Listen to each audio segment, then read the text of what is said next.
નમસ્કાર મિત્રો, એક શબ્દ છે બિંદાસ્ત.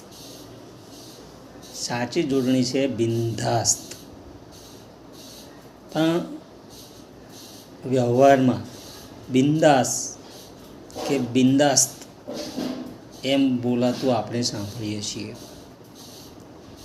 પણ મૂળ જોડણી છે બિંદાસ્ત. ધાસ્તી એટલે બીક અને બિંદાસ્ત એટલે બીક વગરનું, ડર વગરનું. 2001માં એક ફિલ્મ આવી હતી અક્ષ. એમાં એક ગીત છે, બંદા એ બિંદાસ્ત હે.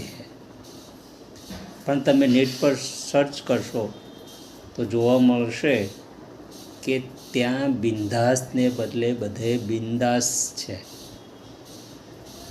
એટલે આવી અસરમાં પણ મૂળ જોડણી બિંદાસ્તને બદલે બિંદાસ્ત કે બિંદાસ એમ જોડણી જોવા અને સાંભળવા મળે છે. Thank you.